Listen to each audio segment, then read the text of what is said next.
You were one of the mentors, One of the gang. And you worked where? I was with Lockheed at the time. Yeah. Were you the one that developed guidance systems for intercontinental ballistic missiles? No? That's where we worked, yeah. Yeah, that's where you worked, yeah. Yeah. I was actually in the electronics part. Yeah. We did the flight control computer. Yeah.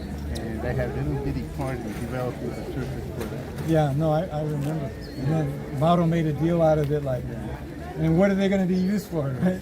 You know, actually, I remember Mauro. He was always very kind to us. And I knew that he was against, the IBMs and all that. I mean, the intercontinental ballistic missiles. But he never made any mention of it or anything. It was just our friendship and what we were working on. Yeah. I became friends with Dr. Castro very early in my day. It was in 1975. We were starting an organization for Chicanos in engineering. And through another friend, Al Varela, I invited him to come to UC Davis to a symposium that we held, and George was there. And since that day, in 1975, he had been in my life. Throughout the CALES events, every year he will sponsor us. Every year he will invite a group of us to come to IBM and give us a tour of his facilities. And my last year, my senior year in particular, is very memorable because we were sitting together, and I must confess, I thought I was the only guy he called viejo, but as I heard Fabian speaking earlier, I'm not the only viejo in his life.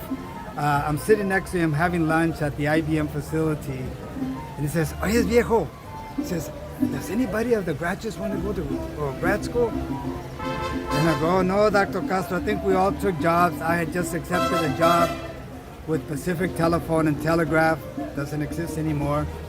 And he says, "Qué lástima."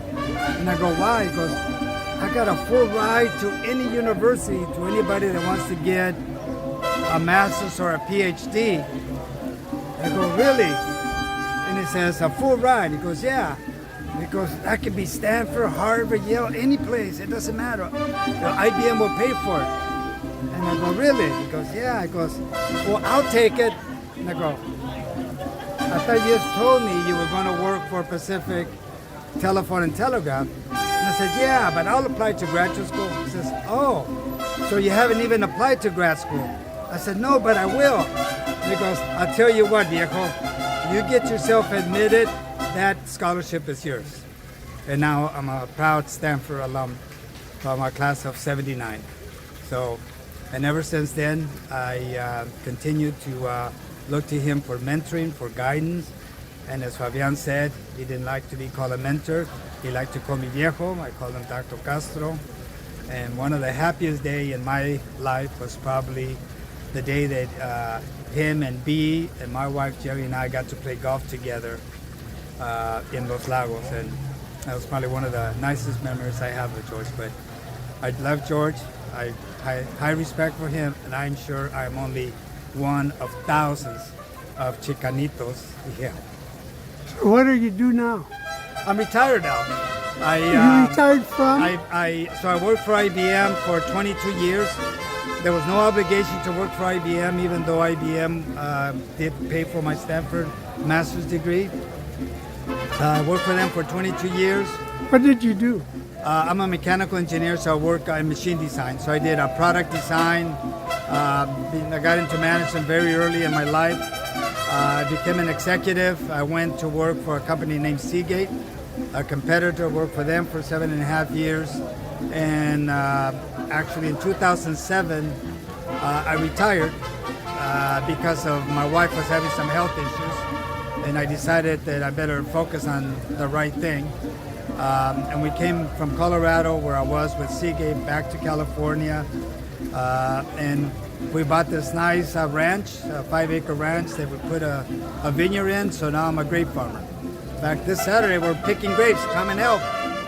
George from IBM Corporation, and he and I were work colleagues, but also we were colleagues on something called diversity network groups. At IBM we had groups called diversity network groups where we were able to educate other people about our particular area of diversity.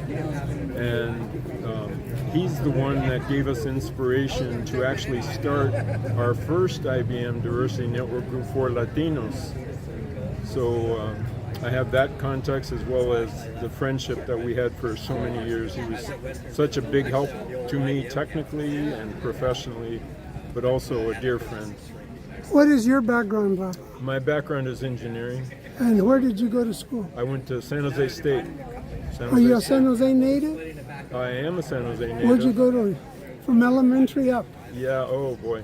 Clyde L. Fisher, Mayfair School was in there somewhere. W.C. Overfelt was my high school.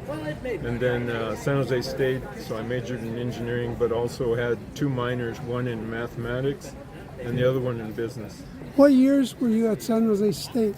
Oh my gosh, that was about, because Vietnam was going on at the time, so I started around 1968 and graduated in 75. So tell me one personal story about George. Well, I think I spoke to your wife. Is this your wife? No. Oh, She's my girlfriend. okay. No, Yeah, go ahead. just kidding. Just kidding. Go ahead. No, I said I interviewed her. But I said, Yes. tell me just, how do you know George? So I know Something George, personal. really, it was from a really tough technical issue that I was having in plating. And we had very precise plating that we were doing in various metals to make read-write heads. In the early days of read-write heads, those are the storage media that we use in computers nowadays. So we had a really difficult problem, and the founders of that process were actually part of research.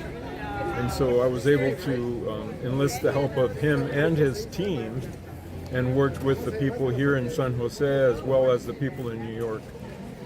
So that's how we started working together professionally. Were you a member of the CIA? Yes, I was a member of the CIA. Tell us about the CIA. Yeah, the CIA was our name for Chicanos in Action.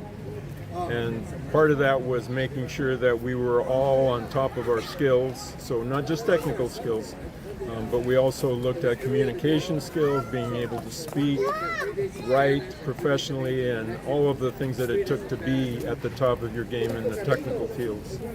So George was a big piece of that. George from the Society of Hispanic Professional Engineers initially, and then with MESA, and then the Puente Project, and then LASET at Evergreen College. And so known him through the years. And he, like they said during the ceremony, he was always a role model, a wonderful person, just a good man. What is your background, Marcos? Mechanical engineer, retired. And where did vice you go to president. school? UC Berkeley, Santa Clara, and San Jose State. And you're a native of? I'm from Mexico, Sonora, right? So George helped a lot of people. Like And us. when did you arrive here? At what age? 57, age of 2. Oh, okay. So 67 and a half years ago. But yeah, George helped a lot of people like us.